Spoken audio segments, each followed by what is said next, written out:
Pinalalakas ng Ministry of Labor and Employment or BARM sa pamamagitan ng Bureau of Employment Promotion and Welfare or BEPW ang kakayahan ng mga Public Employment Service Office Managers at kanilang mga tauhan sa isinagawang 2 araw na orientation at capacity development training sa ilang bayan sa SGA.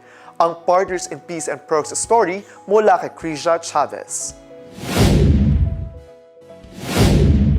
Layunin ng aktibidad ay ihanda ang mga peso sa mas epektibong pagpapatupad ng mga programa sa paggawa at empleyo sa antas lokal sa pamamagitan ng pagbibigay ng mga praktikal na estratehiya at malinaw na gabay sa koordinasyon.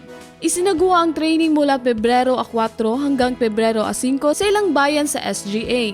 Pinangunahan ni BEPW Director Sarah Jean Sinswat ang serye ng oryentasyon na dinaluhan ng mga kinatawan ng lokal na pamahalaan mula sa Old Kaabakan at Kapalawan noong Pebrero 4 kabilang mga peso managers, municipal administrator, konsihal, department heads, miyembro ng Sangguniang Bayan at mga kawani ng Office of the Mayor.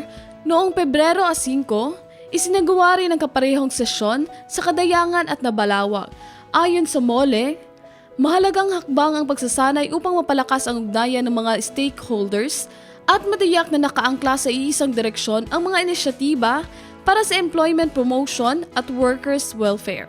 Sa ilalim ng pamumuno ni Minister Muslim Ensema, isinusulong ng MOLE ang layunin itong makamit ang disenteng, kompetitibo, produktibo at sustainableng trabaho para sa mga bangsamoro. Sa pamamagitan ng pinalakas na peso sa SGA, ayon sa MOLE BARM, inaasahang mas magiging organisado at epesyente ang paghahatid ng mga serbisyo sa trabaho, isang mahalagang hakbang tungo sa mas inklusibong pag-unlad sa rehiyon.